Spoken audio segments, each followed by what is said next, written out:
Então vamos lá. Boa noite, gente. Dando continuidade aí para os nossos encontros. Hoje a gente vai finalizar uma parte do ciclo de políticas públicas dentro da temática Direitos Fundamentais e Políticas Públicas, para falar um pouquinho sobre implementação e avaliação. E depois, num segundo momento, a gente vai acabar entrando numa classificação nova que relaciona direito e políticas públicas, que seria essa dimensão jurídico-institucional das políticas públicas. É uma linha de pesquisa, uma linha de trabalho que a professora Maria Paula Dallari Bucci, aqui da Faculdade de Direito da USP, ela desenvolve já tem um tempo, tentando relacionar quais são os limites do direito na esfera das políticas públicas, quais são as conexões, essas interfaces que se estabelecem. Só retomando algo que a gente já tinha até conversado na última vez que a gente se viu, o ciclo de políticas públicas é uma das abordagens da teoria das políticas públicas, né? Das perspectivas de análise das políticas públicas, que vai, de uma certa forma geral, tentando, sendo bem sintético, porque essa classificação ela varia de pensador para pensador, de autor para autor, mas grosso modo vai sempre dividir o processo nessas 4 fases, que seria a formação da agenda, aquela definição daquela pauta extremamente importante que vai se tornar a prioridade naquele determinado momento, naquela sociedade, para ser discutida, debatida. A formulação, que é um processo posterior, a partir do momento que você definiu aquilo como um problema, que você apresentou as alternativas, e aí com todos aqueles atores diferentes que interferem nesse processo. Para você escolher a melhor decisão, você vai formular a política pública, que é a parte que você vai fazer o desenho daquela política pública, qual é o público-alvo, como que ela vai se conformar, até que limite ela vai se estender. É meio que a criação mesmo, isso aqui é a gestação da política pública, na formulação. Hoje a gente vai entrar um pouquinho mais na parte, depois de criada, da política pública sendo colocada em prática, que seria a implementação e, num segundo momento, a avaliação. Depois de implementada, depois de efetivamente colocada em prática, quais são os mecanismos que vão definir se aquela política pública atende ao que ela havia sido inicialmente pensada ou se não, que seria a parte da avaliação. Por implementação, temos uma autora que tem uma ideia, ela tem uma linha de pesquisa que trabalha a questão da implementação das políticas públicas, que é a Baré, que no final, ela vai trazer, que no final dos anos 60 e início dos anos 70, o contexto mundial político é marcado pelo crescimento de uma preocupação acerca da efetividade das políticas públicas e da governança. A gente tem que lembrar que final dos anos 60, começo dos anos 70, a gente está no contexto de Guerra Fria. Então, é o momento do surgimento da ciência política como ramo do conhecimento para tentar entender o funcionamento dos países e vamos só retomar aquela primeira aula que a gente teve. Nesse primeiro momento, ciência política não surgiu como uma forma de popularização no conhecimento, surgiu muito mais uma perspectiva de treinamento bélico, de conhecer os adversários da guerra, mas a política pública surge aqui como uma forma, uma ferramenta, um ramo do conhecimento interdisciplinar, de diversas áreas do conhecimento, economia, administração pública, direito, que vai, através dessa intermultidisciplinaridade, pensar em programas que venham a atingir determinados fins estabelecidos por aquela determinada sociedade. E quando a gente está falando de contexto de Guerra Fria, a gente está falando de 2 superpotências hegemônicas, que até então Estados Unidos e União Soviética, com 2 sistemas políticos totalmente diferentes, que estavam disputando não militarmente, apesar de terem conflitos bélicos nos países financiados por um ou por outro nesse período, mas ideologicamente. Então, a questão que se colocava era como convencer as nações de que determinado sistema é melhor do que o outro. E aí a utilização de várias ferramentas nesse meio tempo foi levada ao extremo por ambas as nações. Então, se a gente for pensar a disputa pela conquista do espaço, quem foi a primeira nação que pisou na Lua, qual o melhor estado de bem-estar, e aí entra muito aquelas propagandas de consumo que popularizou e colocou os Estados Unidos como uma superpotência do consumo. Esses modelos de funcionamento da sociedade estavam em disputa. O bem-estar social, como alcançar esse bem-estar social, estava em disputa. E aí, por conta disso, surgiu essa preocupação também sobre políticas públicas, porque, querendo ou não, as políticas públicas são a intervenção do Estado no funcionamento daquela sociedade. Outra questão que ganhou muita força foi o surgimento do conceito de governança. Governança, ela está relacionada a governo, mas também não está. Governo é a expressão do poder executivo, do poder público, através da sua prerrogativa legal, da sua força que é legitimada pela sociedade, para usar da violência para alcançar essa coesão social. Então, quando a gente fala de violência, é mais no sentido do Weber. Quando a gente fala de violência, não é que o Estado tem o direito de torturar, tem o direito de agredir, nada disso, mas através de mecanismos legais, constranger as pessoas a fazer coisas que não necessariamente elas querem. Então, pagar tributos, por exemplo, é um constrangimento. O Estado te força a pagar um tributo, né? Esses mecanismos de controle, de uso da força pelo Estado, começaram a ter uma queda depois de um determinado período, quando começou-se a pensar que não necessariamente o Estado conseguia fazer tudo o que ele se pretendia fazer, pelo menos não sozinho. Governança surge no momento em que a sociedade civil começa a participar junto com o Estado, inclusive nesse processo de produção de políticas públicas, de implementação e avaliação e etc. Se a gente for pegar, por exemplo, hoje, como funciona uma política de saúde, uma política pública universal aqui do Brasil, que é o SUS. O SUS, por mais que seja uma política pública, universal, gratuita, de acesso a todos os usuários, existe um conselho gestor de cada unidade básica de saúde, por exemplo, que tem representantes da sociedade civil para definir como vai ser a política de saúde naquele determinado bairro durante um período. Então, a gente tem a participação da sociedade civil também nessa esfera que antes era exclusiva do Estado. Governança não é a ideia de o Estado deixar de fazer o que ele tem que fazer, mas agora a sociedade civil tem uma participação maior do que tinha antes, não é só através de representantes eleitos. Então, esse período de bipolarização do mundo, de disputa ideológica por qual é o melhor modelo de bem-estar social, de desenho dessas políticas públicas, acabou também influenciado por essa nova onda relacionada à governança, o surgimento da governança. E por que isso tem a ver com a gente? Por que a gente precisa saber sobre isso? A Baré vai falar para a gente que, enquanto ramo multidisciplinar do conhecimento, a política acaba sofrendo também uma influência direta de todas essas transformações que estão acontecendo no mundo. Então, o modo como você pensa o desenho institucional daquele país, o modo como você pensa o funcionamento de um programa socioassistencial para uma determinada região, tudo isso vai ser influenciado por um contexto político, por um contexto estrutural que está diretamente relacionado com esses anseios que a sociedade traz.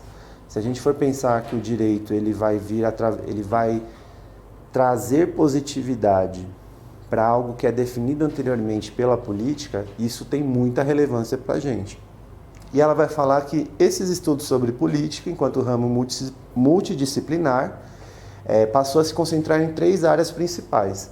Análise política, voltada para a compreensão e explicação do conteúdo da política e dos processos de tomada de decisão. Estudos avaliativos, voltados para a compreensão e avaliação dos resultados das políticas como base para a avaliação de sua efetividade.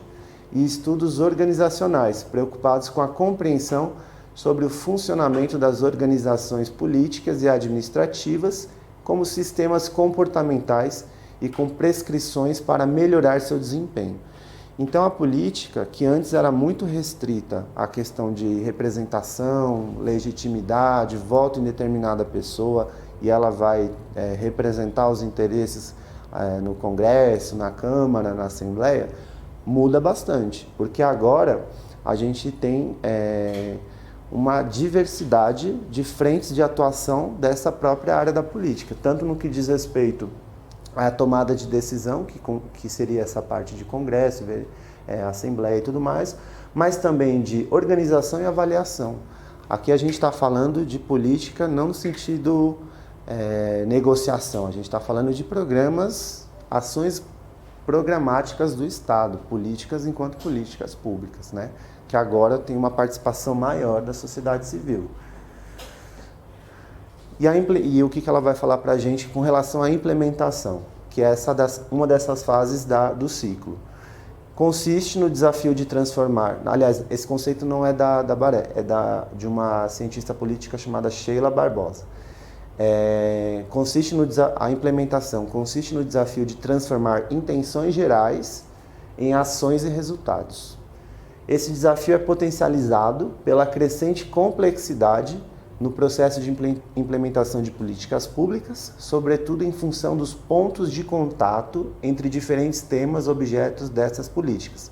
Significa dizer que o processo de implementação de políticas públicas pode envolver atores de diferentes níveis governamentais e organizações com distintos interesses, expertises e formas institucionais, constituindo arranjos interorganizacionais para a consecução de ações governamentais específicas, sendo que na sua estrutura e suas formas de interação influenciam em seu desempenho. A gente está vendo aqui que, com todas essas mudanças que aconteceram de abertura da política para a sociedade civil, com essa participação, esse processo de implementação vai assumindo um caráter muito mais participativo. O que seria, de um grosso modo, a implementação, essa fase do ciclo de políticas, de políticas públicas que ela está colocando? Você transformar intenções gerais, que no campo de políticas públicas a gente fala que são os fins do Estado, através de ações e resultados. Então, um exemplo. A gente não pode associar direitos sociais previstos na Constituição como políticas públicas. São direitos sociais. Existe uma diferença entre um direito e uma política pública, certo? Mesmo porque uma política pública pode não necessariamente vir a ampliar um direito. É uma intervenção do Estado, né? Mas a gente não garante que ela está dando efetividade aqui para esse direito. Mas existe lá o direito social à habitação, à moradia, lá no artigo 6º. Isso é um fim do Estado brasileiro. Em Assembleia Nacional Constituinte, representantes de todos os segmentos da sociedade civil, democraticamente, através de inúmeras audiências, consultas públicas, definiram a habitação, moradia e muitas lutas sociais como um direito social. Isso é um fim do Estado brasileiro, ou seja, é algo que a gente almeja alcançar. A universalidade do direito à moradia para toda a população, independentemente de qualquer critério, certo? Isso é um fim. Quando a gente fala de implementação, a gente está falando de ações específicas voltadas para que essa intenção geral, esse fim, seja alcançado. Tudo bem, tem direito à habitação, tem direito à educação, tem direito à saúde previsto lá na Constituição. Ok, isso eu sei. A grande questão é como a gente vai fazer isso. E através das políticas públicas há essa efetivação dos direitos. Por isso que é a transformação de intenções gerais, fins, em ações e resultados, que é o conceito-chave aqui para a implementação, certo? Alguma dúvida?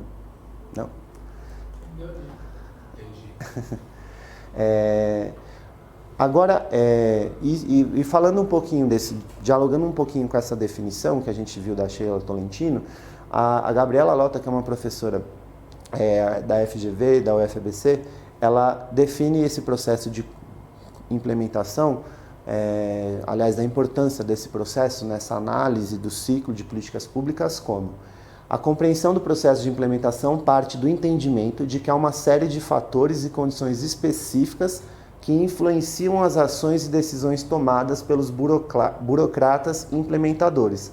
Assim, para desvendar a implementação, é importante, em primeiro lugar, compreender como se conforma o contexto de implementação da política pública em questão e, especialmente, quais são os fatores que sobre ela incidem e a determinam. Se a gente está falando de programas que vão efetivar direitos que estão previstos na Constituição, esses programas podem variar imensamente de gestão para gestão, certo? Se a gente pensar, por exemplo, o programa Minha Casa Minha Vida é um programa, é uma ação governamental que almeja determinado resultado, é uma política pública.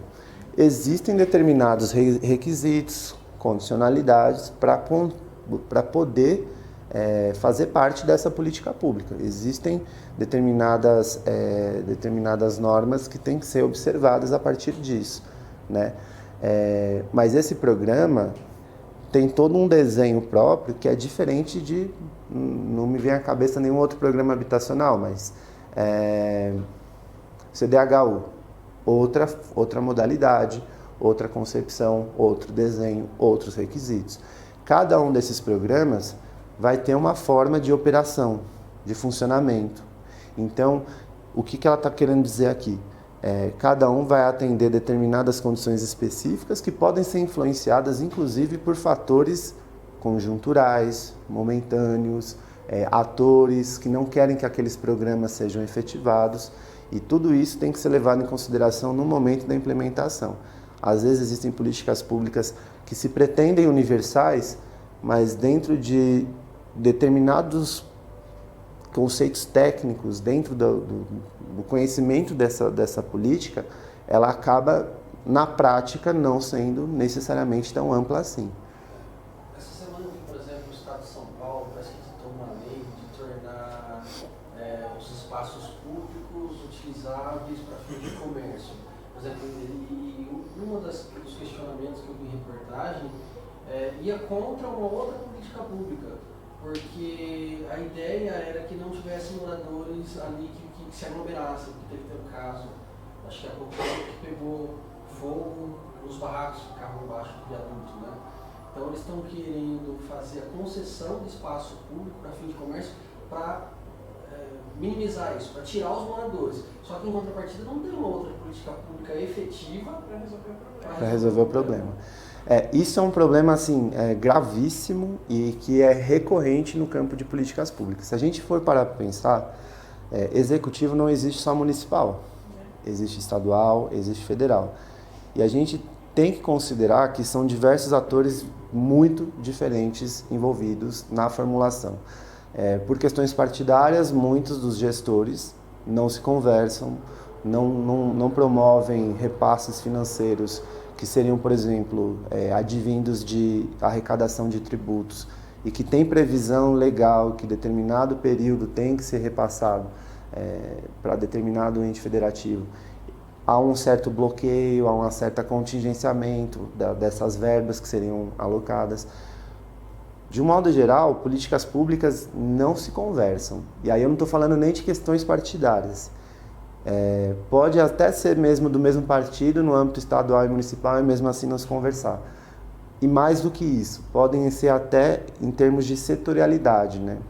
Se a gente for pegar, por exemplo, a política voltada para a infância e juventude, que é uma das áreas carros-chefes da Defensoria, o ECA, o SINASE, várias legislações específicas para a área de infância e juventude reconhecem o princípio da incompletude institucional.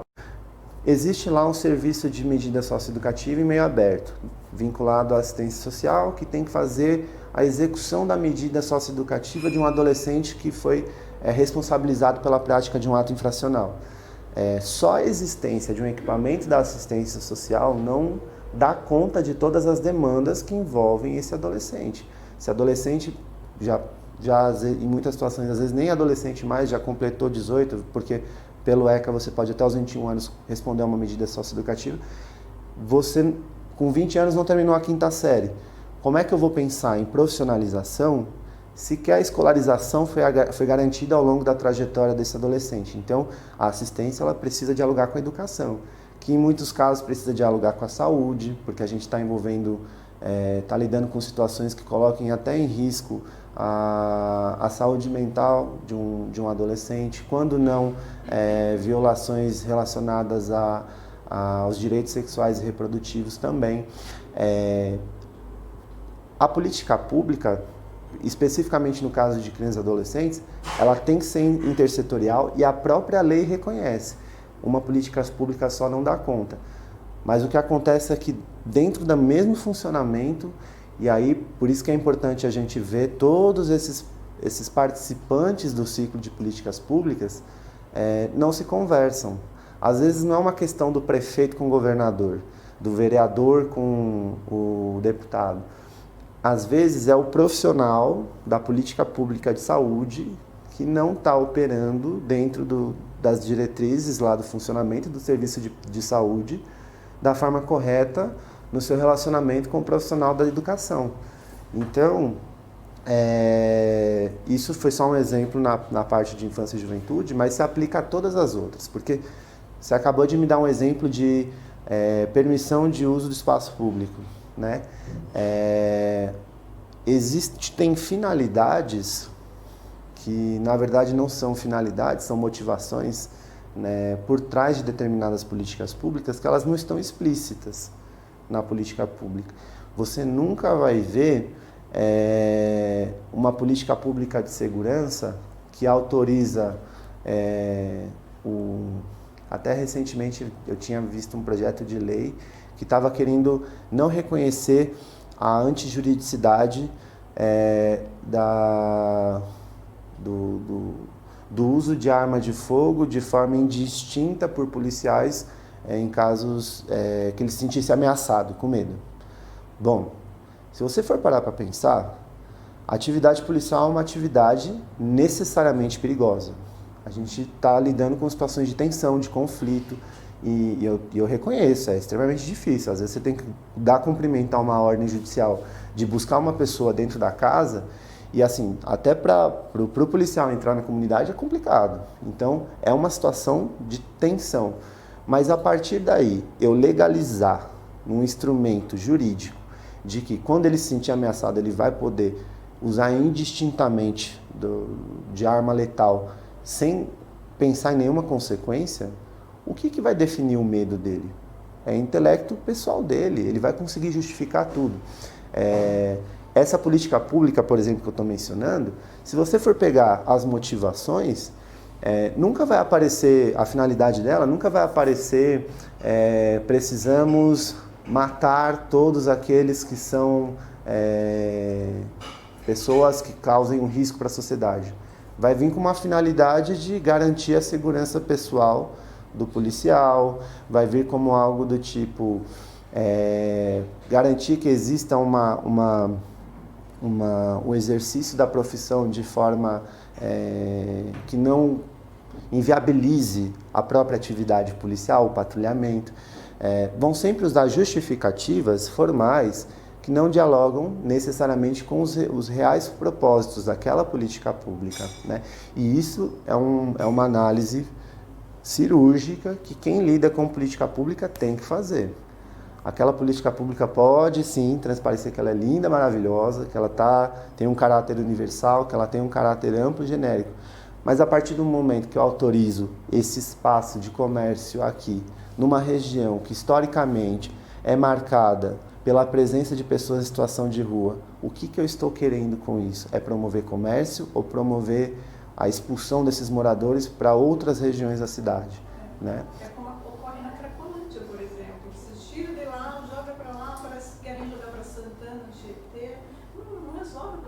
não resolve o problema. É exatamente isso. Esse olhar, ele é muito cuidadoso, ele é muito atento e, assim, passa muito despercebido. O que dá a entender é que, culturalmente, no nosso país, a gente tem sempre políticas de governos, mas nunca de Estado, que seria contínuo, né? Parece que um entra para desfazer o que o outro fez, não gostei. Tá? Exato. É um problema muito recorrente de determinados programas, que seriam... Programas que eu digo são ações do Estado, que são políticas públicas, né? Determinados programas que são idealizados para resolver determinada questão específica, elas não têm essa continuidade. Então, começa em uma gestão, só que para não dar o crédito necessário, e o crédito político mesmo, para quem foi o idealizador, para quem implementou da melhor forma determinada política, não continue. No Brasil, a gente tem um problema que eu acho ainda mais sério, e é extremamente grave isso. As pessoas geralmente são contra a ideia de se gastar dinheiro público para registrar o que aquela gestão está fazendo. Acha que isso seria uma forma de fazer campanha política. Eu vejo isso de uma forma um pouco diferente. Eu vou dar um exemplo prático de algo que veio através mesmo do trabalho que eu desenvolvo. Eu trabalho num serviço de medida socioeducativa que anualmente a gente realiza um seminário voltado para adolescentes de um modo geral do território. Não necessariamente para adolescentes relacionados que tenham cometido ato infracional. Mesmo porque se a gente começar a fazer distinção, a gente não está cumprindo o propósito de ressocialização como está colocado na lei, né? Então, primeiro ponto de tudo é reconhecer esse adolescente como outro adolescente qualquer, certo? A ideia desse seminário é garantir que todos os adolescentes da região, inclusive os que cumprem medida socioeducativa, consigam ter voz ativa, consigam participar de discussões referente a políticas públicas que vão ser promovidas em favor deles, em benefício deles nos próximos anos, certo? O que seria o ideal, na minha visão? Uma atividade como essa, que é uma atividade promovida por um equipamento público, você sim tem um registro disso. E ter registro documental disso, acervo bibliográfico disso. Isso não é com relação à gestão municipal que está agora em vigor. É uma transparência, é uma forma de você garantir um retorno para a sociedade do que está sendo feito com esse dinheiro público. Porque existe uma coisa importante que a gente vai ver em implementação, que se chama aprendizado institucional. O que é o aprendizado institucional?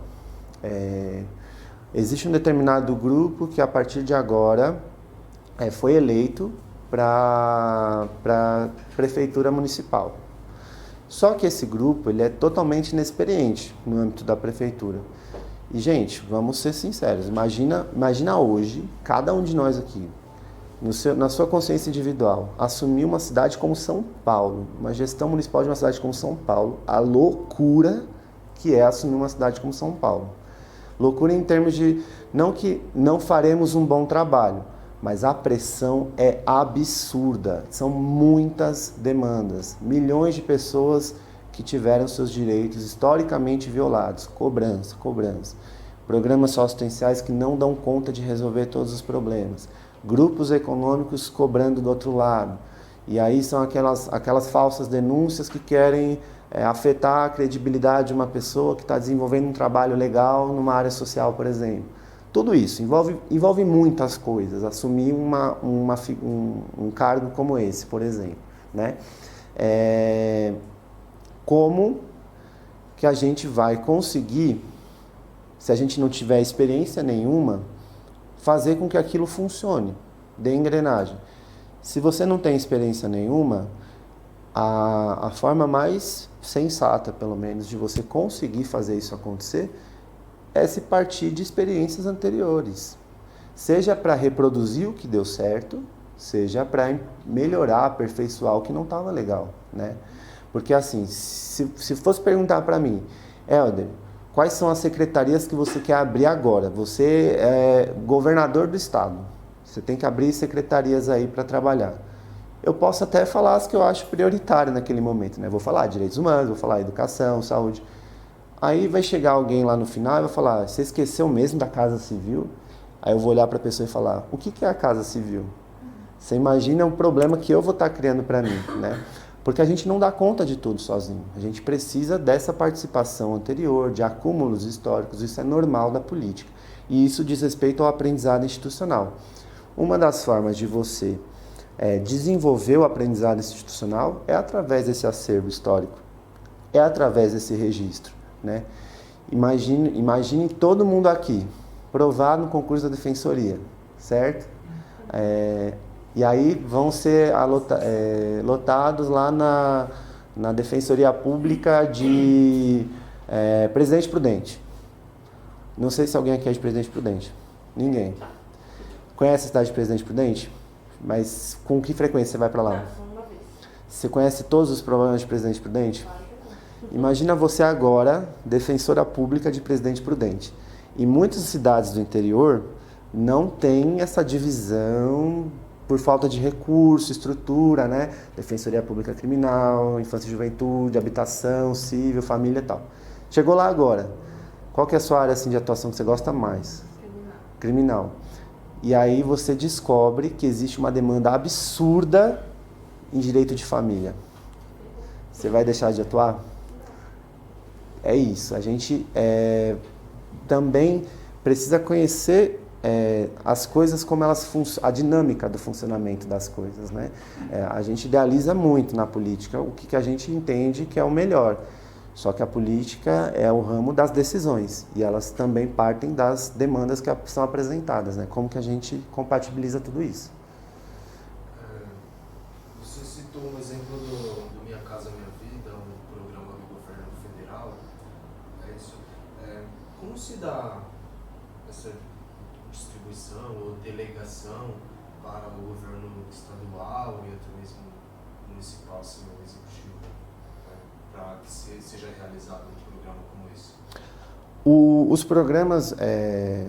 Os programas federais, estaduais e municipais, geralmente, como quase tudo, e isso é uma das discussões que a gente vai fazer, como quase tudo envolvendo políticas públicas, decorrem do direito também. Não é que o direito define o que é política pública ou não.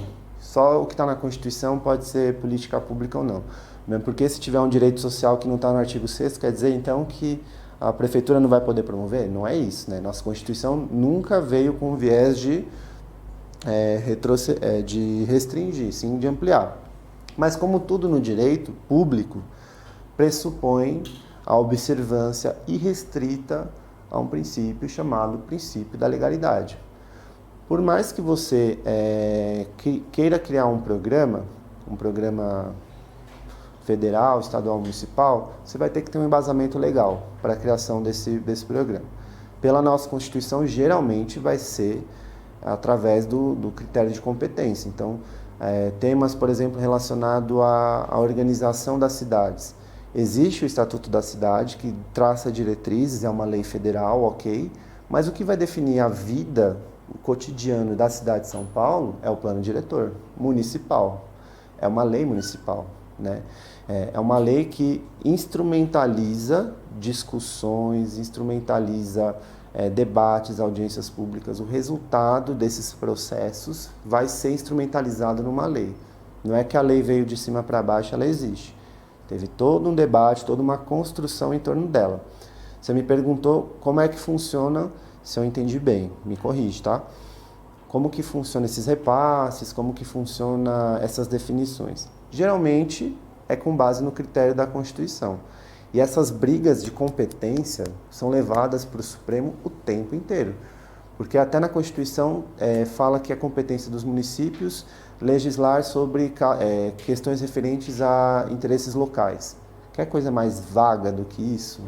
O que sobrou cai na mão do município, basicamente. Só que existem questões que a União vai chegar para o município e falar, não, isso não é com vocês, isso é comigo. Você quer ver um exemplo? Não está muito relacionado a isso, mas é o que mais fresco tem na minha cabeça, que eu vi semana passada. Existe uma discussão faz pouco tempo no STF sobre demarcação de terras indígenas. O estado do Mato Grosso entrou com uma ação direta de inconstitucionalidade de uma lei estadual, se eu não me engano, que regulamentava o exercício daquelas terras por uma comunidade indígena tradicional. E o exercício de poder estar nessas terras veio através de uma determinação, um ato normativo da FUNAI, que é quem é responsável por fazer esse procedimento de regularização, de demarcação. A FUNAI argumentava que era uma terra, historicamente, através de estudos antropológicos, habitada por aqueles povos. O estado do Mato Grosso falou que não, que era um território dele, porque tem uma diferença, né? Se é território indígena, é interesse da União, não é interesse estadual. O estado do Mato Grosso falando, não, isso é território meu, não, eles pularam para o território que é meu, e a partir de agora, então, como você me desapropriou, União, para que eles ficassem lá, eu quero ser indenizado por isso, porque é o território do estado do Mato Grosso. Houve uma desapropriação indireta, pelo que eles estavam comentando no acordo. Só que aí teve todo o reconhecimento, através desses estudos antropológicos, que não, que o território, historicamente, pertencia àquela comunidade, enfim, e não teve esse direito à indenização ao estado do Mato Grosso. Mas só para você ver, como ilustrativamente, um exemplo de algo que parece simples, né? Conflito de competência, ele é travado no Supremo o tempo inteiro. Isso foi só uma questão referente à demarcação, né? Mas existem políticas públicas que são atravessadas o tempo todo, legislações, principalmente na área tributária, porque existe a vedação à bitributação. Você não pode ser tributado 2 vezes pelo mesmo fato gerador. E aí o Estado reclama que o município está cobrando algo que seria de competência dele, vice-versa, e por aí vai, né? O cerne das políticas públicas tem que passar pela legalidade, pela constitucionalidade. Não quer dizer que o direito fala o que é política pública. O direito instrumentaliza. A política pública nasce antes do direito. E é isso que eu queria que vocês guardassem. Política pública relaciona todas as áreas do conhecimento. Economia, ciência política. É muito possível, quando uma determinada política pública existe um consenso na sociedade que ela precise ser implementada, mas exista uma barreira no direito, que se tente mudar a legislação. E aí a gente vai fazer uma discussão se essa mudança, essa alteração da legislação segue ou não aos ritos constitucionais ou não. Quer ver um exemplo que é atual demais, e eu não sei como o Brasil ainda não pegou fogo por conta disso? Teto dos gastos públicos. Uma emenda constitucional já está aprovada, já está valendo, que limita os investimentos em várias áreas sociais, condicionando a produtividade econômica do país pelos próximos 20 anos. Raciocinem comigo. A população brasileira hoje está em torno de 200 milhões de habitantes. Daqui a uns 5, 10 anos, vai aumentar, certo? A população aumenta. E existem estudos que até 2050 a gente já bate os 300 milhões de habitantes. Tá bom, a população vai aumentar. A gente está vivendo um momento em que a economia informal está crescendo. As pessoas estão desempregadas, tendo que trabalhar sem registro, sem contrato de trabalho, certo? A gente está vendo diminuição em diversas áreas das políticas públicas de repasse. Assistência social, educação, saúde e tal. Não sei vocês, mas eu já estou visualizando um cenário caótico de crescimento das demandas sociais, certo? Pobreza. Estou falando de problemas reais do Brasil. E aí me vem uma emenda constitucional aprovada em Câmara dos Deputados, Senado, Federal e tudo, que congela. Não vai poder mais investir proporcionalmente ao aumento da população. É proporcionalmente agora ao crescimento da atividade econômica. Quer dizer, então, que se o país não melhorar na economia, não gerar lucro para o empresariado, aqueles direitos não vão poder ser expandidos. Existe hoje uma escola com um determinado limite de recurso. Ela consegue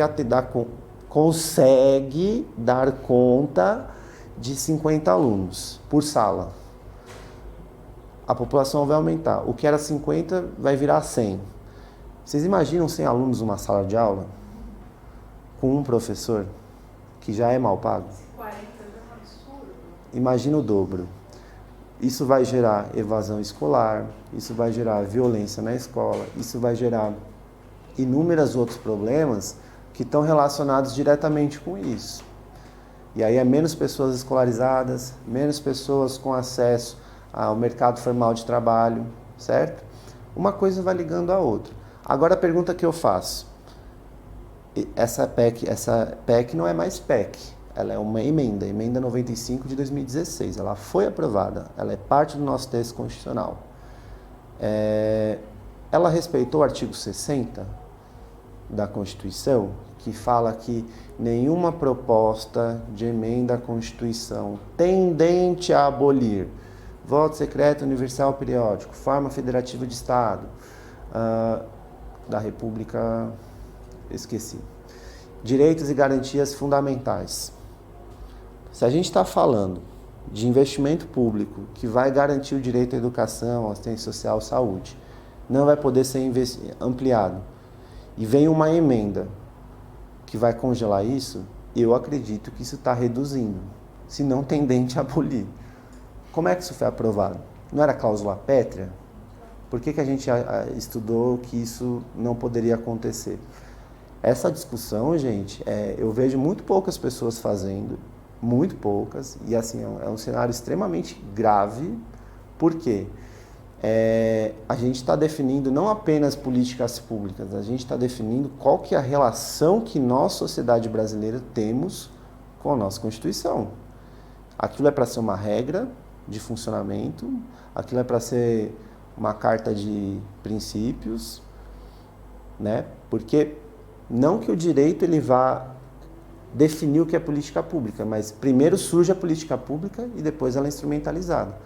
A Constituição já nasceu para ser rígida, não é para ficar mudando a Constituição, ela nasceu de uma Assembleia Nacional Constituinte, de um processo democrático, né? Representantes de todos os segmentos da população. Ali houve um grande pacto nacional para que ela funcionasse daquela forma. E de repente, na calada da noite, veio uma PEC dessa. Então, tudo isso tem que estar sempre no radar, na nossa atenção também. Porque eu acredito assim, eu estava até discutindo isso com uma colega esses dias. O Brasil é um país profundamente desigual, isso não é novidade, isso não é segredo. É um país historicamente atravessado por genocídio de população indígena, escravidão do povo negro. Diga-se de passagem, hoje estamos no Dia da Consciência Negra. E não é à toa que se fala Dia da Consciência Negra e não Dia da Consciência Humana. Porque a partir do momento que a gente não fala da forma correta, a gente invisibiliza o problema. A gente esquece o que aconteceu. E o Brasil ainda não superou 500 anos de escravidão, certo? Se existe esse regramento todo, ele não surgiu do acaso. Não foi porque um conglomerado ali de oligarcas da República do Café com Leite ou dos coronéis do Nordeste chegaram e falaram, não, vamos pensar no povo agora. Eu acho que muita gente morreu para chegar nesse patamar. Muita gente foi exilada, muita gente foi torturada e por aí vai. No mundo inteiro, quando acontece uma ruptura de um regime, de um sistema político, se chama revolução. Geralmente falam que no Brasil nunca aconteceu revolução, mas é como se o povo aqui fosse extremamente passivo, mas é desconhecimento da própria história. No Brasil se atribui o nome das insurgências populares como revoltas, como se fossem menos importantes do que os processos revolucionários. Cabanagem, farroupilha, balaiada, Confederação do Equador e por aí vai. Aqui, a vida política sempre foi muito pulsante. As pessoas que foram escravizadas nunca aceitaram passivamente serem escravizadas, né? O que a gente não pode fazer é cair na narrativa, no discurso oficial de que é um país pacífico, um país que aceita seus problemas e que não tem gente fazendo por isso. Se existe Constituição hoje, é por conta de toda essa história. Não é porque determinado senador achou importante e colocou lá. Porque, justamente, por mais que elas não sejam efetivadas, implementadas, quando a gente fecha o olho acontece isso. PEC dos gastos públicos, presunção de inocência e por aí vai. Estar nesse lado dos direitos humanos é um compromisso ético, político para o resto da vida. Ou você fecha os olhos e sabe o que está acontecendo e tenta dormir com a cabeça no travesseiro assim, ou você sabe que é um compromisso que talvez não acabe, mas que pelo menos você vai estar lá fazendo barulho para tentar modificar alguma coisa, né? Não sei se eu divaguei muito, mas quando a gente pensa nessas esferas do governo, das políticas públicas, o ideal é que houvesse uma separação total dessas questões que são estranhas ao funcionamento da política pública, que elas de fato conversassem. Mas isso é um trabalho que envolve não apenas a edição de uma lei, eu acho que é uma cultura política brasileira, né? Uma cultura de se firmar enquanto vamos, a partir de agora, promover de fato essa política pública. Estou lá na política pública. Vou me acomodar ou vou fazer o que eu tenho que fazer, né? Então, é algo que precisa ser construído entre nós também. E a gente só vai conseguir mudar a estrutura se a gente mudar as pessoas, né? Não tem como, tá? Mas o programa específico, cada programa específico que você for ver, essas questões de repasse, como que funciona a organização, quem que é o responsável por fazer os pagamentos, as transferências, geralmente no próprio desenho de cada política pública específica vai estar delimitado. Então, no programa Minha Casa Minha Vida, na lei que instituiu Minha Casa Minha Vida, vai estar falando quais são os prazos, como funciona, a competência de quem ou não é. Tá bom? Consegui te responder? Então, ela vai falar que todos esses fatores que a gente está falando aqui vão dialogar diretamente com essa implementação. Tudo isso, por mais específico que seja, é importante para a gente analisar também. E aí a Baré vai apresentar algumas falhas nesse processo de implementação, na hora de colocar em prática esses programas para que se alcance esses resultados. Falta de objetivos políticos claros. Olha como isso daqui parece simples, mas isso tem tudo a ver com o que a gente está falando. Nossa Constituição fala de Seguridade Social, certo? Seguridade Social é o tripé: saúde, assistência social e previdência social. Isso é um objetivo da República Federativa do Brasil. Então a gente vai garantir assistência social aos que precisam, saúde para todos e previdência social também para todos. A aposentadoria ela vai ser proporcional, né? Mas é uma forma de proteção social. As pessoas que precisam da previdência não precisam só porque é um benefício, um favor. Imagine você hoje com 75 anos, uma enfermidade, como é que você vai garantir o seu sustento para se alimentar se você não vai ser nem contratado? As pessoas não vão te dar emprego. Então, a forma de proteger é um objetivo. Nós, politicamente, definimos que isso é importante para nós.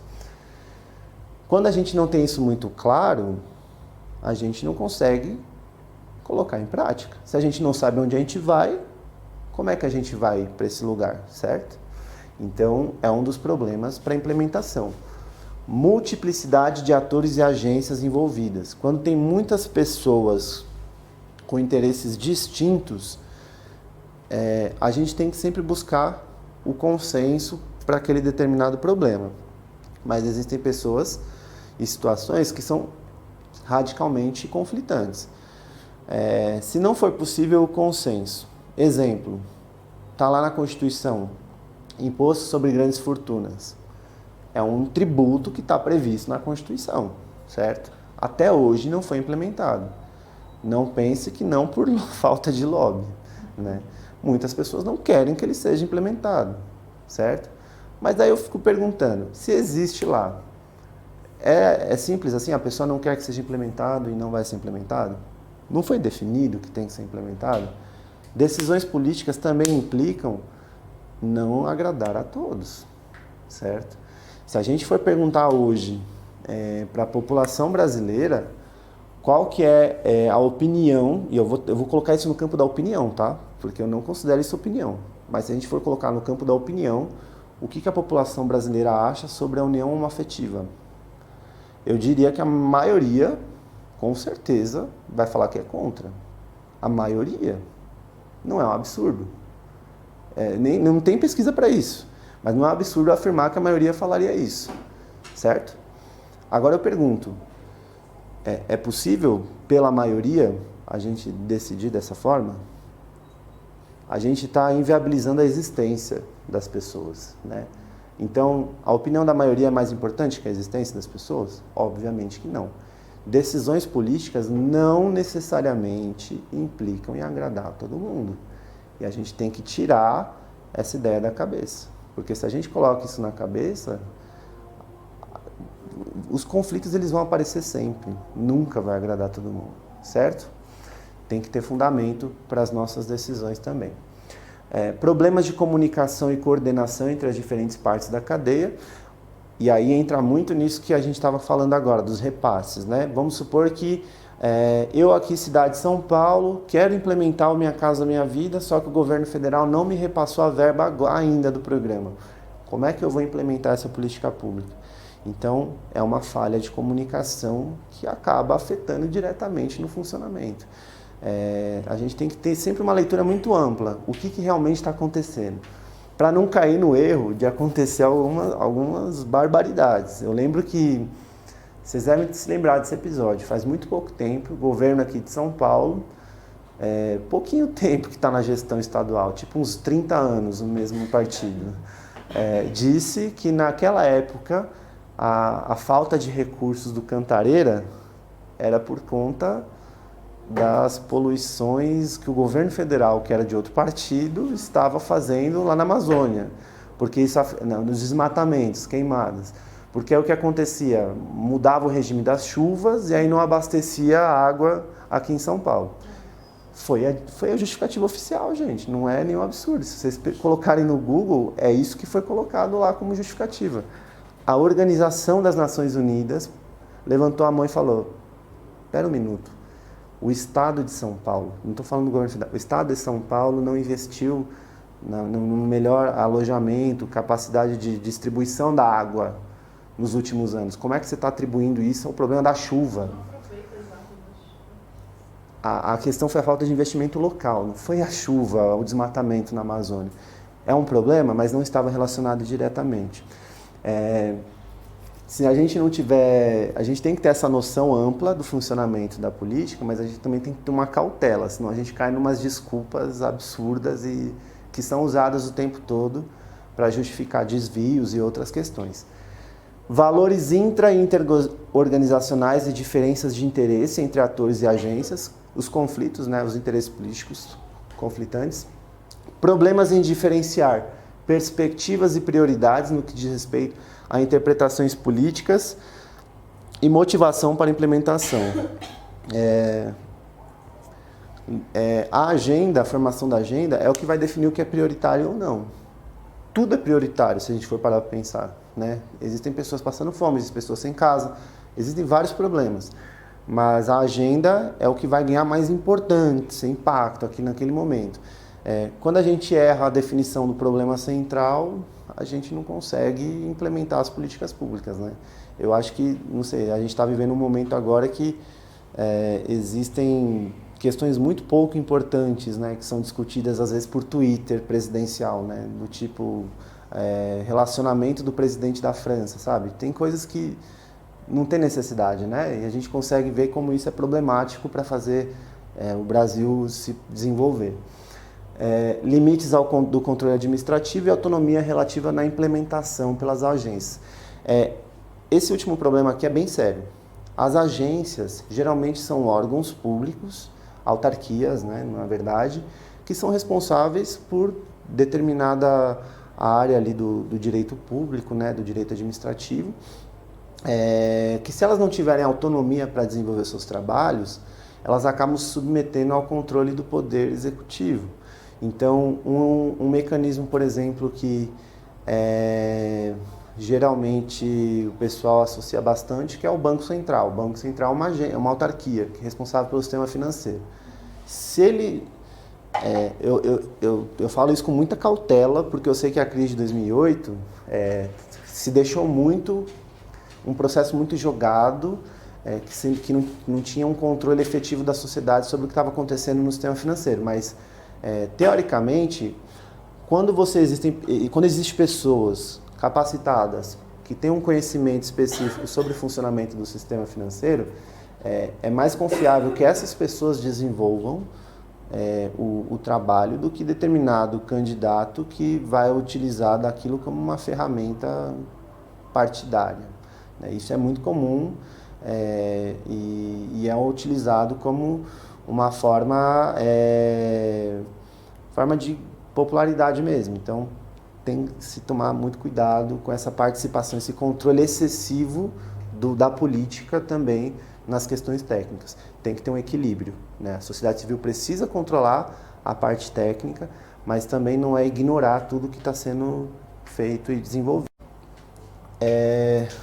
Sobre implementação, gente, tem um ponto interessante que geralmente as teorias elas acabam desenvolvendo, que são duas perspectivas de como se analisa esse processo de implementação das políticas. São essas perspectivas top-down e bottom-up. Na top-down, refletida em estruturas tradicionais de governança e na organização do setor público, enfatiza-se a separação entre política e administração e a coordenação e controle por meio da autoridade e hierarquia. A política está no topo e é executada por agentes em conformidade com os objetivos definidos. E já no outro modelo, associado a uma perspectiva intra- e interorganizacional, há uma série de modelos distintos que influenciam na evolução e modificação das metodologias. Não oferece prescrições pré-definidas de implementação na prática. A grande diferença é como que o processo de implementação ele vai ser feito por determinada agência, por determinada secretaria. Se um vai se basear em processos hierárquicos de cima para baixo, aqui essa metodologia não está muito clara. Eu só trouxe isso a título de curiosidade, porque isso é um debate que recorrentemente é colocado no campo de políticas públicas, mas não tem muita interferência aqui para o que a gente está falando. Um ponto importante que ela menciona para a gente é o processo de globalização, que passou a verificar a proliferação de agências. Se a gente pensar, por exemplo, que na globalização a gente está falando de um mundo onde tudo é muito rápido, instantâneo, você tem acesso à informação em tempo real do que está acontecendo agora do outro lado do mundo. Existe uma expansão muito grande de organizações internacionais, de organismos internacionais que vão tentar lidar com esses problemas que acontecem não só no Brasil, mas também em outros lugares do mundo. Então, o que é problema do Brasil pode ser problema do Brasil, da Arábia Saudita, da Austrália ao mesmo tempo. Essas agências elas acabaram se expandindo para tentar dar conta de todas essas demandas do mundo. Só que elas cresceram sem muitas regras definidas. Se a gente for parar a pensar um exemplo de organização internacional que o tempo inteiro é contestada. Alguém dá um exemplo? Que o tempo inteiro. É contestada, que as pessoas falam, tem algum problema aí nessa organização? A ONU. Exatamente. Não, ela mesma. A ONU, ela surgiu no contexto pós-guerra, né, com a missão institucional de promover a paz no mundo. E a partir da ONU, diversas agências foram criadas. A Organização Internacional do Trabalho, acho que a Organização Internacional do Trabalho é a anterior, mas a organização, o Acnur, que é a agência específica para refugiados,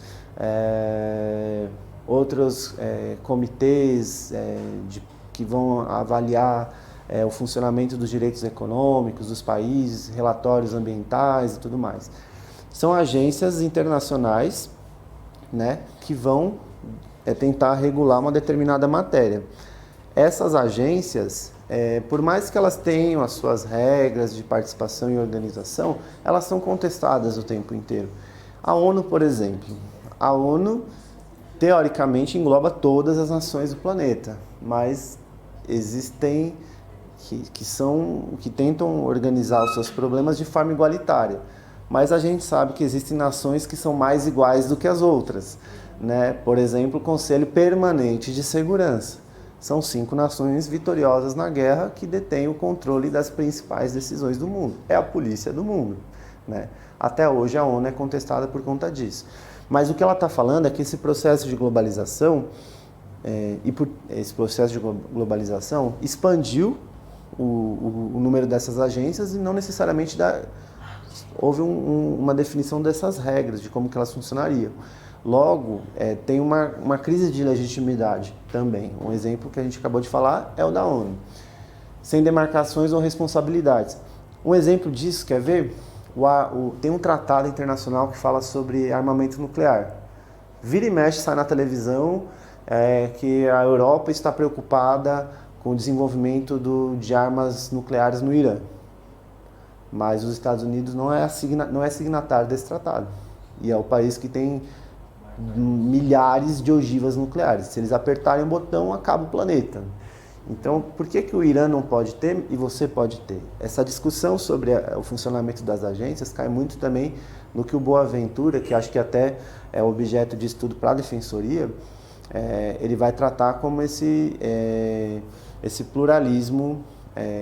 Na verdade, ele sustenta, né, tem que haver um pluralismo, uma forma maior de participação das não potências nesse processo decisório, mas acaba trazendo uma questão da hegemonia cultural, da dominação cultural de um país sobre o outro, né, da imposição de cultura de um país sobre o outro, né. E essa proliferação, na opinião dela, afetou diretamente a implementação de políticas públicas na medida em que houve uma fragmentação funcional e com ela a capacidade de assegurar feedbacks. Por que isso? Se está tudo interrelacionado, se está tudo muito ligado, seja em termos culturais, políticos, econômicos, existem empresas hoje no mundo que têm PIBs maiores do que vários países. Se a gente for pegar, nem muito longe da gente, o Uruguai é um país com 3 milhões de habitantes. Na cidade de São Paulo tem 11. Existem empresas que têm muito mais recursos financeiros do que um país inteiro. O quão isso é perigoso quando a gente fala de políticas públicas? Porque política pública é a capacidade do Estado instituir um programa, né, social, enfim, ou não, para promover determinada área decidida coletivamente. Como é que o Estado vai conseguir esses recursos? Vai conseguir os recursos através de tributação. Tributação está diretamente relacionada à arrecadação, atividade produtiva. Se aquela empresa bilionária não quiser sair daquele país, quantas pessoas vão ficar desempregadas?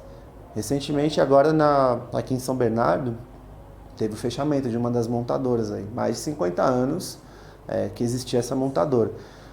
Estima-se que em torno de 20 mil famílias foram afetadas com o fechamento. Imagina, 20 mil famílias, você multiplica isso por 4, sei lá, 100 mil pessoas que estão numa situação de penúria agora. Como é que você vai arrumar um trabalho para sobreviver, né?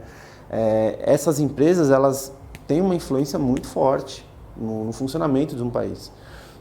E por isso que muitas das vezes as políticas públicas estão condicionadas, sim, a essa atividade econômica, e isso é muito problemático, extremamente problemático. A governança, que é a participação dessa sociedade civil, envolve não só atores, cidadãos participando lá de audiência pública, reivindicando direitos, mas também desses grandes conglomerados econômicos. E muitas das vezes os interesses políticos coletivos acabam sendo mitigados por conta desses grandes interesses, né? Esse é um desafio que a gente tem que enfrentar, porque se a gente simplesmente reconhece e não deixa e faz com que esse processo globalizatório fique na mão desses grandes conglomerados, as políticas públicas também não têm força para ser implementadas, né?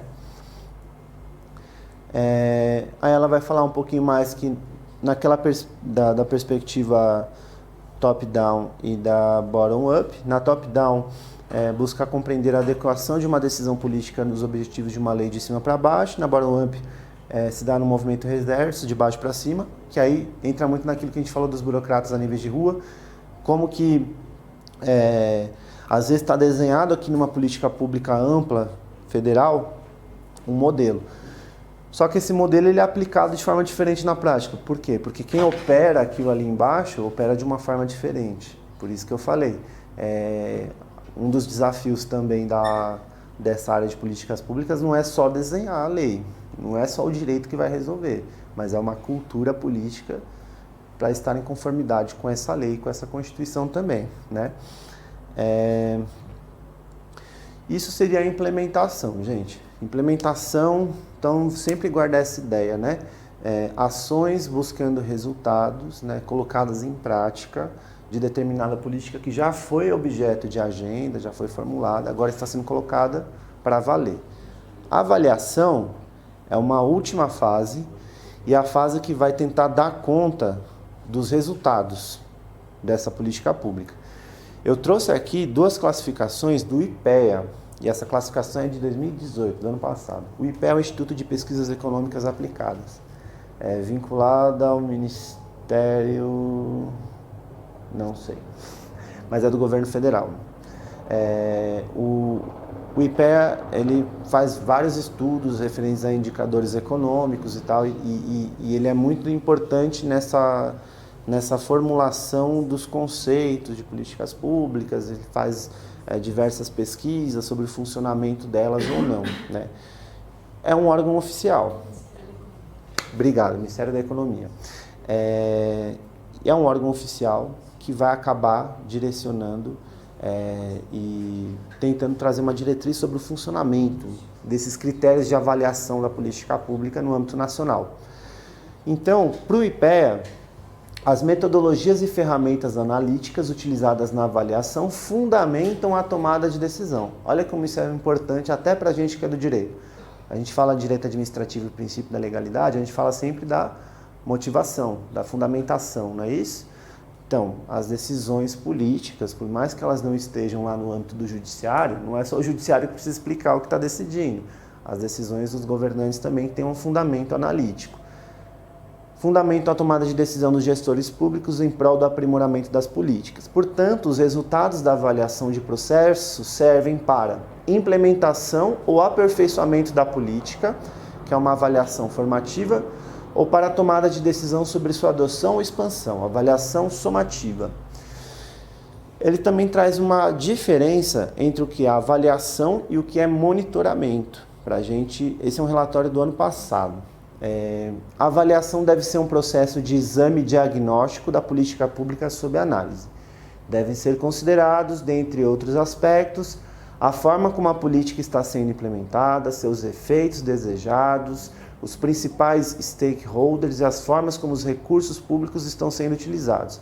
Para tanto, é necessário o uso de metodologias formais, já que, diferentemente da análise individual, em que os aspectos subjetivos são facilmente racionalizados e ordenados de acordo com seu grau de importância relativa, no caso das políticas públicas ocorre uma impossibilidade de sintetização de benefícios subjetivos de toda a sociedade. Em resumo, exame diagnóstico de políticas, isso seria a avaliação. Monitoramento e a avaliação ela vem muito mais como uma perspectiva final. Aquela política pública foi implementada. Será que ela deu certo? A pergunta que fica é essa.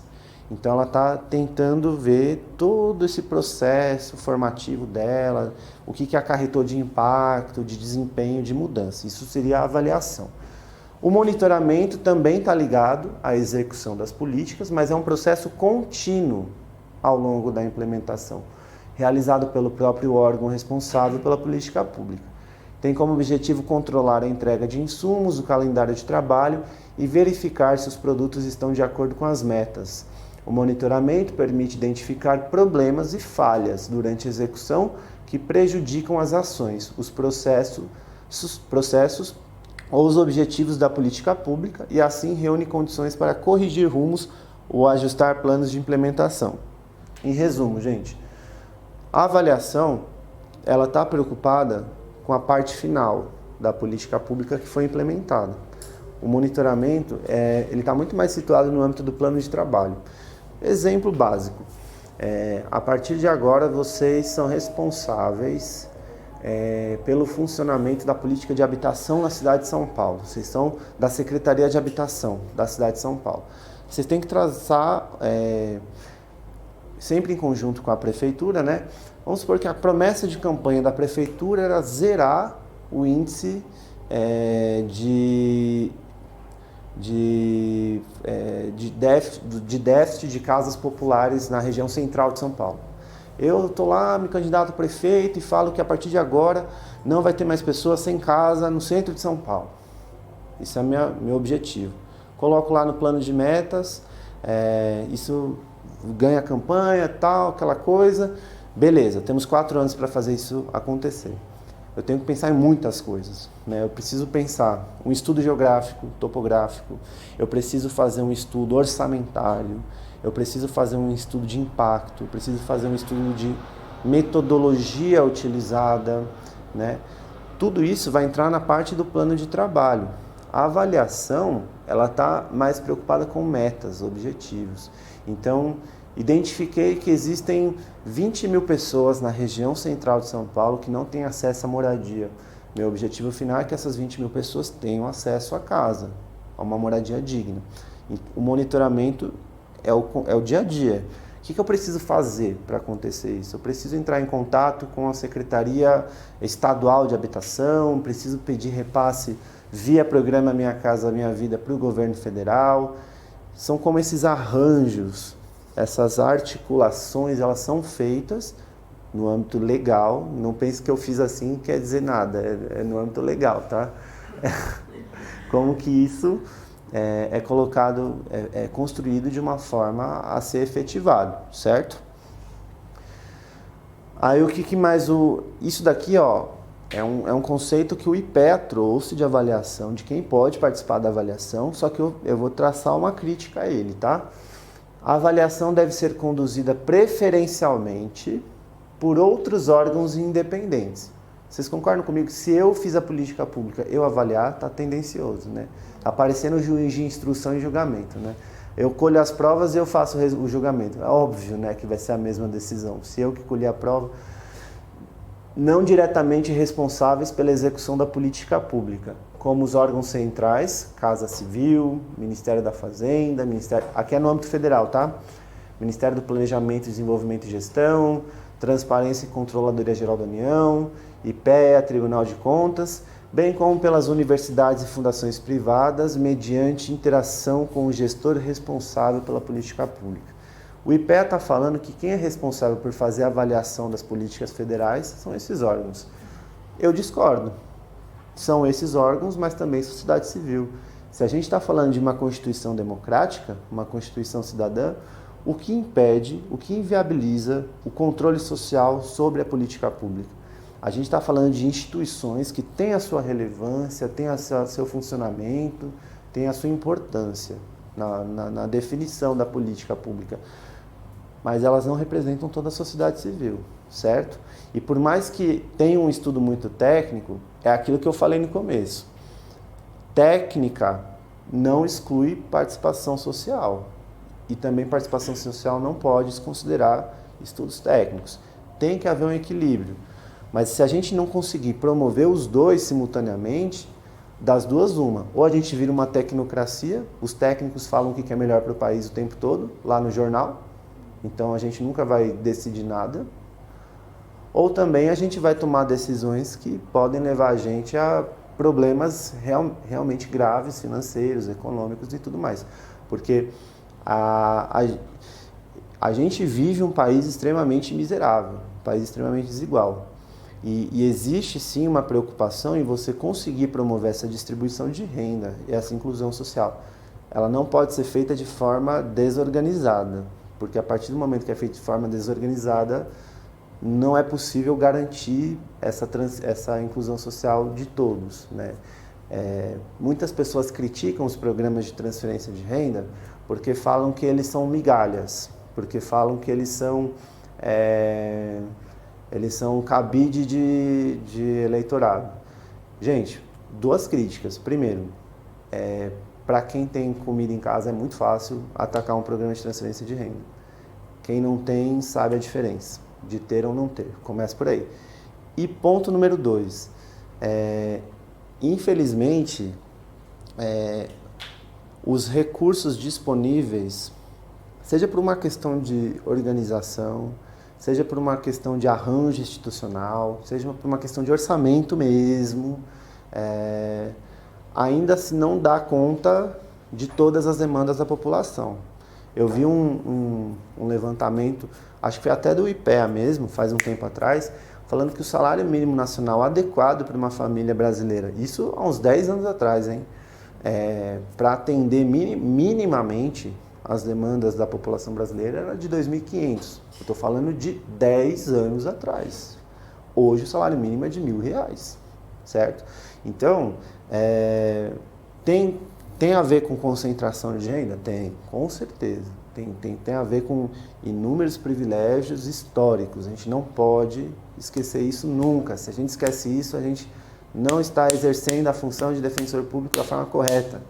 Mas a gente também tem que entender que existem outras limitações também. E a gente tem que ir paulatinamente buscando essa amplitude, essa ampliação do acesso aos direitos, né?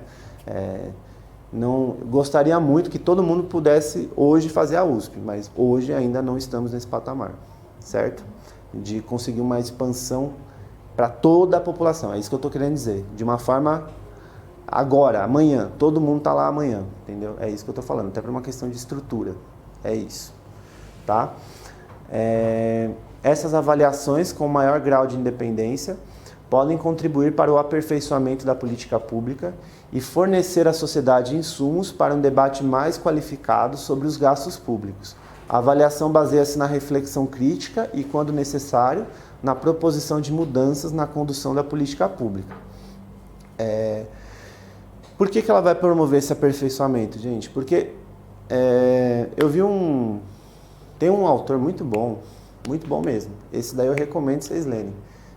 Para a prova de defensoria, para a vida, assim, para todas as áreas do conhecimito. Se chama Amartya Sen. Tem um livro fantástico, deve ter fácil na internet. Desenvolvimento como Liberdade. E até é responsável por fazer ele ganhar um prêmio Nobel. O que ele vai defender nesse livro? Que, diferentemente do que historicamente sempre se disse sobre desenvolvimento não é crescimento econômico só. Vou até escrever o nome dele aqui para, se vocês estiverem querendo ver depois. Amartya Sen. É um professor indiano que hoje ele é professor na Universidade de Harvard. Ele desenvolveu esse conceito de desenvolvimento como liberdade partindo da seguinte constatação. Bom, primeiro, ele vem de um país extremamente miserável, certo? Um país que tem problemas com inanição, problemas de fome, miséria extremas, que são gravíssimos. A Índia tem 1 bilhão de pessoas, né? Então, o foco da teoria dele é com base nesse problema que mais afeta o povo indiano, que é a falta de essa segurança alimentar. É o principal. Ele faz uma teoria que não é só para isso, mas que ela serve diretamente para isso. Tanto é que ele é consultor da ONU e tudo mais. E aí o que ele fala? Desenvolvimento não é a mesma coisa que crescimento econômico. Se vocês pegarem hoje qualquer jornal, qualquer programa de televisão que vai falar de economia, vai falar sempre a mesma coisa. O PIB do Brasil não cresceu, então não vai ter emprego, então vai ter que cortar o orçamento da assistência social, vai ter que cortar o orçamento da educação, porque não tem dinheiro. Calma, por partes. Desenvolvimento, primeiro, não tem que estar relacionado só a crescimento econômico. E também porque o orçamento de um Bolsa Família é ridículo perto do orçamento das outras estruturas do Estado. A grande questão é que nunca foi prioridade, né? Quando se tentou dar uma visibilidade maior, já se começa com toda essa discussão tacanha, rasa, superficial, de que o Bolsa Família não vai resolver os problemas do país. Talvez não mesmo, mas vai ajudar muita gente a conseguir dar o próximo passo, né? Mas enfim, desenvolvimento não é só crescimento econômico, desenvolvimento não é só ter tecnologia, desenvolvimento envolve você ter a capacidade de realizar a vida que você realmente gostaria de ter. E ele tem essa noção de desenvolvimento dando um exemplo muito forte de que não está associado a um critério de renda. Ele compara a comunidade afrodescendente dos Estados Unidos, a população negra dos Estados Unidos, com a população de um estado pobre da Índia e da China. Por mais que a população negra dos Estados Unidos tenha uma renda muito superior a esses países, a população desses países, a expectativa de vida é muito mais baixa. A conclusão que ele chegou: pobreza não está relacionada necessariamente à renda, e sim à violação de direitos básicos. Talvez para uma pessoa numa comunidade do sul da China, a preocupação cultural não seja tanto o consumo como o Ocidente prega, mas talvez lá o funcionamento da rede de saúde seja muito melhor. Ele deu exemplo falando que nos Estados Unidos mesmo não existe um SUS nos Estados Unidos, né? Para você se operar de uma enfermidade lá que ele falou, específica, você teria que gastar 15 mil dólares no tratamento, sei lá. Uma coisa que no Brasil se faria de graça pelo SUS, né? Então, a renda, por exemplo, não salva essa pessoa negra nos Estados Unidos, mas a salvaria aqui, por exemplo. Da mesma forma como ele fala de outras regiões. Ele fala que a expectativa de vida em um país nórdico talvez não seja tão alta como num país mais pobre. Porque o desenvolvimento, na teoria dele, não está associado a dinheiro, a renda. Por mais que ele considere importante desenvolver a economia para também garantir essas oportunidades de trabalho, né? E o Amartya Sen, ele fala, o nome do texto dele é Desenvolvimento como Liberdade, justamente por conta disso. A gente, tradicionalmente, defende a liberdade econômica como uma forma de se alcançar uma melhoria de vida. Só que não estamos em condições iguais. Não estamos no mesmo patamar para alcançar essa liberdade. Somos livres, mas não livres de fato. Faz uma diferença entre a palavra liberty e freedom. Nós não somos de fato livres. É muito diferente uma pessoa ter a opção de fazer um jejum, porque a religião dela prega o jejum, e uma pessoa que não tem o direito de comer. A pessoa que passa fome, ela não pode escolher quer ou não passar fome. Ela vai passar fome porque ela não tem possibilidade de fazer aquilo diferente. Então, essa pessoa não é de fato livre. Só através de se garantir o que ele chama de liberdades instrumentais, a gente consegue alcançar essa liberdade como um fim, esse desenvolvimento como liberdade. E aí ele vai falar de liberdades políticas, fazendo uma defesa da democracia, ele vai falar de oportunidades sociais, ele vai falar de transparência no funcionamento da administração pública. E uma coisa muito importante que ele fala também, que é a tal da segurança protetora, seguridade social. Essa pessoa que não tem a possibilidade de comer, antes de eu pensar em qualquer coisa que seja, ela merece estudar na USP? Ela merece, com certeza. Ela tem direito de ter a vida mais perfeita possível.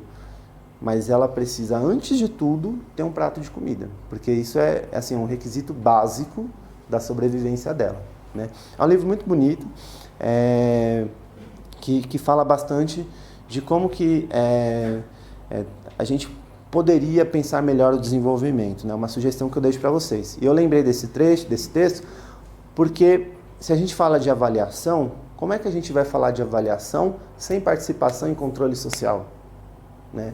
Como é que a gente fala de melhoria na política pública se a gente não tiver um controle efetivo sobre o que está sendo feito com o dinheiro público, né? Ligado à questão da eficiência do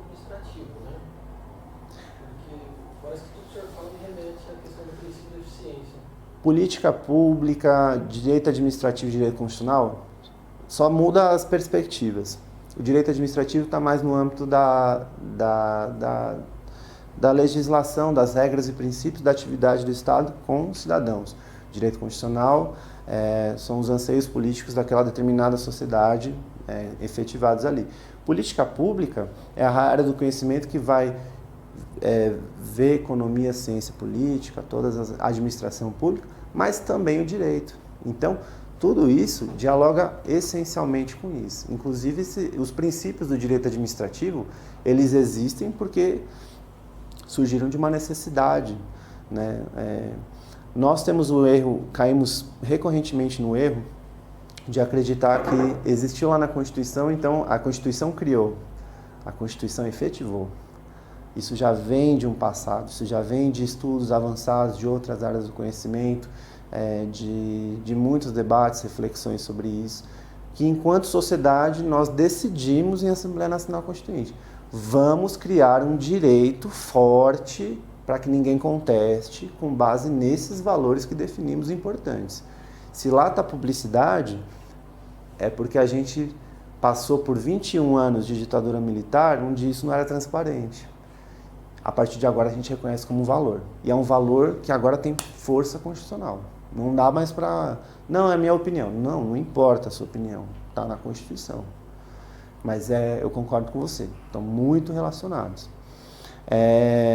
E uma coisa que o Amartya Sen fala, nesse desenvolvimento como liberdade, em defesa da democracia, por isso que eu sou um incansável defensor de democracia. Democracia, democracia, democracia. E democracia não só para votar. A gente tem que acabar com essa ideia de democracia enquanto voto. Democracia enquanto essência, efetividade das liberdades do ser humano. Ele diz que é muito mais fácil você ter o controle do Estado em regimes democráticos, porque o governante vai ter que submeter a opinião pública nas eleições. E aí vai ser difícil, né? Lidar com crítica social ninguém gosta. Quem gosta de ser criticado, né? Falar que está faltando isso, está errado aquilo. Mas me fala um regime de governo melhor do que democracia para fazer as coisas melhorarem. Porque se eu estou fazendo errado e ninguém fala nada, eu vou continuar fazendo errado. Não é isso? Por isso que esse aperfeiçoamento institucional ele só vai acontecer em sociedades democraticamente estabelecidas. E aí, nunca se esqueçam de associar a democracia a essa ideia de desenvolvimento como liberdade. Porque uma coisa é eu falar que a pessoa tem direito a votar, eu dou um santinho para ela votar no vereador qualquer X, que está até aprovando propostas de lei contra ela, ou eu, de fato, promover uma educação política, uma politização das pessoas, para que elas entendam os efeitos dessas decisões na vida delas. Aí elas vão ter mais possibilidade de decidir melhor, com qualidade, sobre o que vai afetar ou não as suas vidas, né? Isso daqui, gente, é uma provocação mesmo, uma reflexão, porque não sei se eu cheguei a contar para vocês, né? Trabalhei já no núcleo da infância aqui da Defensoria e tal, e a gente teve uma experiência muito legal há um tempo atrás. A gente fez uma articulação com o Ministério Público, Judiciário, rede de serviços intersetoriais, para que fosse feita uma audiência pública para que houvesse a participação de crianças em situação de rua aqui da região do centro. Mas não na perspectiva de exposição, não na perspectiva de constrangimento dessas crianças, né? Tudo sempre preservado, com base mesmo na autodeterminação dessas crianças. Mas se a gente reconhece, através do ECA, a Convenção dos Direitos da Criança, que criança e adolescente é sujeito de direito e não mais objeto de tutela, a gente tem que reconhecer que eles têm voz ativa. É uma escuta qualificada que tem que ser feita para ouvir os interesses de crianças e adolescentes. Mas existe o princípio do melhor interesse, que a gente também tem que reconhecer que eles podem participar das decisões que vão afetar as vidas deles.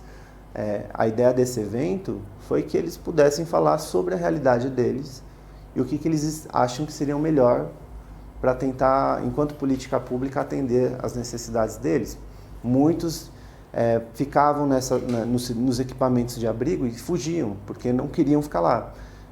Mas como que a gente resolve o problema sem estabelecer o diálogo? Então, primeiro a gente tem que promover essa escuta, a gente tem que promover essa participação social para que as pessoas venham e se apoderem mesmo desses espaços.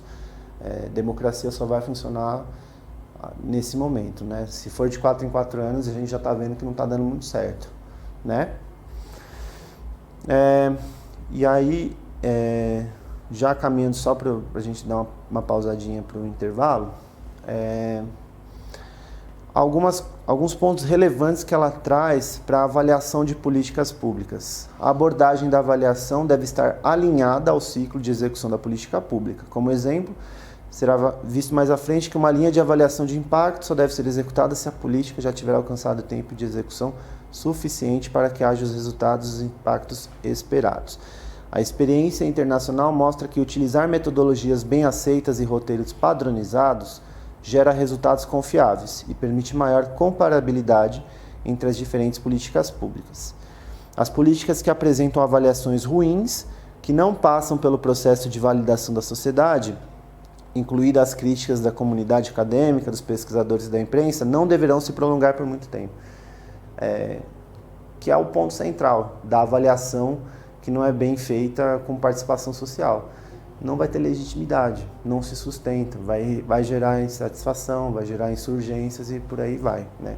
Esse processo de avaliação ele é importante como feedback mesmo, para conseguir aprimorar e manter as coisas funcionando. É um desafio, né? Mas a gente precisa sempre tentar estabelecer essa cultura, né, de democracia, independentemente da posição onde vocês estejam. Tá lidando com a coisa pública, não enxergar isso como uma afronta pessoal ao trabalho de vocês, mas assim, estamos servindo a população através de uma política pública. O cidadão tem todo o direito de se manifestar sobre o funcionamento regular daquilo ou não, né?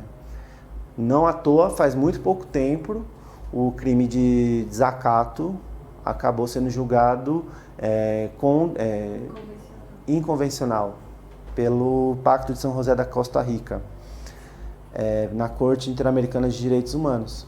Porque o que é o desacato, se não o famoso, você sabe com quem você está falando, né? Você não pode ser, na democracia, quem em tese tem o governo em si é o povo, só que o povo não pode se insurgir contra um representante do governo, que o funcionário público nada mais é do que um representante do governo. Exatamente. Mas se você não pode se insurgir contra ele, você não está vivendo uma democracia. Exatamente. É impossível você estabelecer qualquer forma de controle se você não puder se manifestar. Sim. Né? É uma decisão que a gente tem que comemorar, com certeza. E aí uma das conclusões do IPEA é que o desafio do governo é promover maior efetividade dos recursos públicos mediante a exclusão de gastos ineficientes. Vamos lembrar, gente, que essa cartilha do IPEA, por mais que seja um instituto autônomo, foi promovida no passado. Então, eu li uns trechos dessa cartilha que estavam falando, inclusive, de adequar as políticas públicas ao novo regime fiscal da Emenda Constitucional 95, que é a do teto dos gastos públicos. A gente tem que olhar sempre com muita cautela documentos oficiais que vêm do governo. Primeiro porque eles não necessariamente vão expressar todas as falhas de comunicação ali das políticas, né? Segundo que, como eu falei, por mais que sejam órgãos autônomos e independentes, são compostos por pessoas que têm relações e articulações também nas diferentes esferas. Então, sempre olhar com muita cautela. Mas esse relatório conclui que gastos ineficientes têm que ser, ou pouco produtivos, têm que ser eliminados. De uma certa forma, isso daqui não é contra a Constituição, se a gente pegar no princípio da eficiência, do artigo 37, né?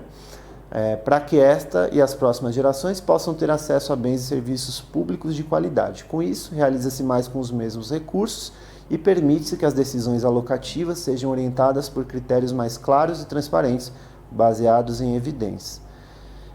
E aí, no relatório do IPE, eles colocam alguns critérios que são usados para avaliação e que eles colocam como diretrizes para avaliação de políticas públicas. Critérios de desenho da política pública, lá tem todas as especificidades de como a política pública tem que ser desenhada, como ela tem que ser implementada, critérios de governança, como que a sociedade civil vai participar ou não, de eficiência, critérios de avaliação econômica, de impactos, retorno social e etc. A gente tem que só tomar um cuidado, gente. Aqui a gente está falando de termos técnicos, né? Mas termos técnicos também podem ser influenciados por decisões políticas, né? Quando a gente fala aqui de governança, a gente está falando de participação da sociedade civil, ok, qual é o critério de avaliação de governança? Você quer menos ou mais sociedade civil participando das decisões? Mais democráticos ou menos democráticos? Maior legitimação de populações historicamente excluídas do processo de tomada de decisão ou menor participação? Falo isso porque essa participação nesses processos vai ser algo recorrente na atuação de vocês. Não aceitar a justificativa oficial simplesmente por ser técnica, né? Isso é extremamente importante. Não sei se vocês já acompanharam aquela questão da judicialização da saúde, né, através do requerimento de medicamentos públicos via judiciário. A justificativa oficial em quase 99% dos casos não existe regulamentação na Anvisa, não tem recurso orçamentário para isso, você está tirando um lugar na fila de outra pessoa, são critérios técnicos. Então sempre vai se apresentar como técnico. Como rebater os argumentos técnicos, a gente tem que sempre ter isso na mente, né? Conhecê-los para conseguir discuti-los, certo? E aí um quadro resumo, só para entender esse sistema de avaliação. Existe uma seleção de políticas públicas a serem avaliadas, a execução dessa avaliação, para como ela começa a ser feita. Depois tem uma apresentação dos resultados e a proposição de melhorias, porque essa política ela chega, ela entra, ela começa a ser avaliada, e aí você pode pensar, não, acho que não foi bacana por esse caminho, talvez por aquele outro seja um pouco melhor, que aí você vai apresentando essas melhorias. Pactuação de melhorias a serem feitas na política pública, que aí envolve todo o jogo político, de negociação, de concessão. Aquele ator entende que tem que ter uma melhoria aqui, esse acha que tem que ter uma melhoria ali. Não dá para agradar os dois. Como é que a gente chega nesse consenso? Implementação das melhorias, política pública melhorada. É basicamente a estrutura, a diretriz de como que você faz uma avaliação desse processo. Claro que vocês percebam que dentro de cada um desses existe uma imensa quantidade de ações que podem ser feitas, né? Se a gente está falando de... Vamos pegar só um exemplo. Pactuação de melhorias a serem feitas. Pensa no problema de habitação de São Paulo. Quantas pessoas estão fora, não tem teto para morar. Aí a Secretaria de Habitação vai chegar e falar, eu tenho tal recurso para vocês. Vamos fazer esse acordo? Peraí, esse acordo vai excluir aquela família? Esse acordo é só para essa região da cidade? Como é que você compatibiliza todas as demandas em conjunto? Tudo isso tem que ser objeto de consideração também, tá? É um PDCA, né, das políticas públicas, mais ou menos. Isso, seria basicamente o passo a passo, né? O que a gente precisa fazer, que não ficou legal, como ficou... O que a gente pode melhorar, como que a gente vai organizar essa pactuação. Essas propostas, elas de fato são propostas, elas não estão mais como uma forma de adorno, só para um confeite para dizer que mudou, mas não mudou essencialmente nada. Tudo isso tem que ser levado em consideração. Isso é com relação à avaliação, tá? A gente vai fazer uma pausa rapidinha, só para a gente tomar uma água, e daqui a pouco é só para a gente finalizar essa questão da dimensão jurídica institucional, tá bom?